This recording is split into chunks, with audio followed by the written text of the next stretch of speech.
you ever heard a word that confirms your suspicions about something? Well, that happened to me recently.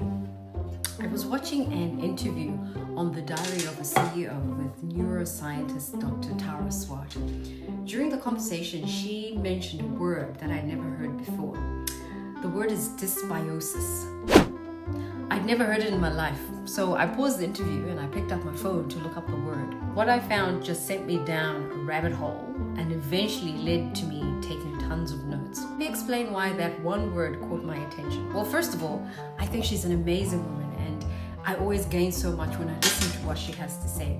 So when she used that word to describe the effects of the Western diet, I just knew I had to find out exactly what she meant. The modern Western diet causes something called dysbiosis, which is that your gut isn't in a good state, and that creates a cascade of inflammation. Dr. Tara Swart said Western diets cause dysbiosis. So dysbiosis is a term that's used to describe an imbalance in the bacteria living inside your digestive system. Now, when most of us hear the word bacteria, we immediately think of something harmful. But the truth is, your gut is home to trillions of bacteria, fungi, and other microorganisms. Many of them actually are working for you, not against you.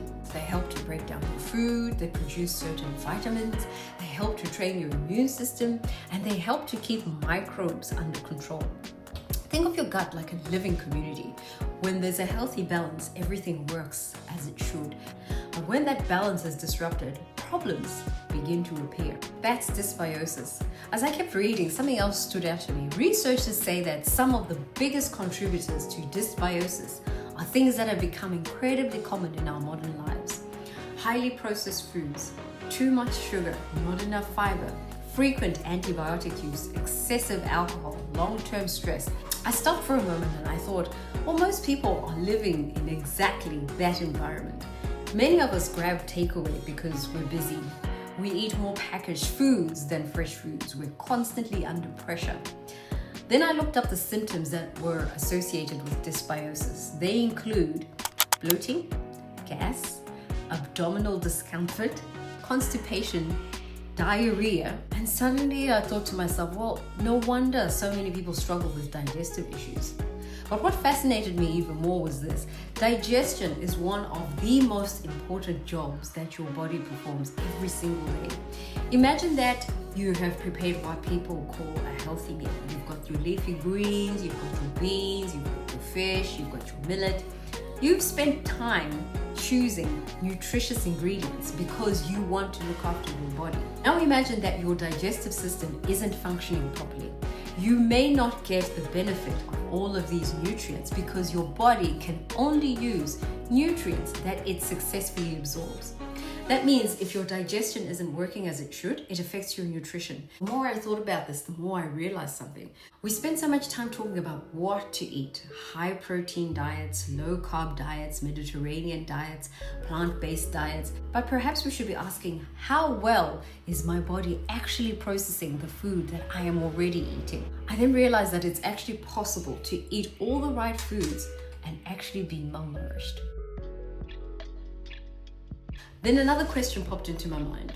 If scientists today are telling us how important the digestive system is, what did African communities do long before anybody was talking about the microbiome and probiotics and prebiotics and postbiotics? Well, that question took me down another rabbit hole.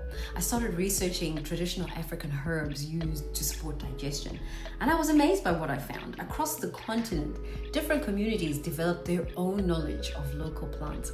They observed how certain herbs were used to settle the stomach, to support digestion, to ease bloating, to encourage healthy bowel movements, and to promote a general sense of well-being. I grouped that information into sections for antiparasitic herbs, herbs for constipation, herbs for diarrhea, herbs to help digestion, anti-inflammatory herbs, gut healing herbs, and also liver detox and support herbs.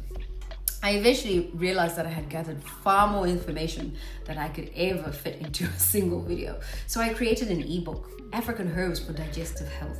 Inside, I've organized the information in a practical way. For each herb, you'll find its scientific name, the countries where it's traditionally used, the local African names, and how it's being used to support digestive health. And I've also included information where to buy them online if you don't have access to them locally. People have spent generations observing which plants were helpful and passing that knowledge from one generation to the next. Even more interesting, I found that modern researchers are now studying several of these same plants to better understand the compounds that they contain and how they support your digestive health. Now, to be clear, this guide isn't a complete list of every single digestive herb used across Africa. That would probably take several books. My goal was just to create a helpful starting point for people who are curious about African traditional knowledge and want to learn more about herbs that they have been used for generations to support digestive health. There is still so much that we don't know, and there are so many African plants that haven't been documented extensively yet. But it does tell us something important. Traditional knowledge deserves to be explored, to be understood, and to be passed on.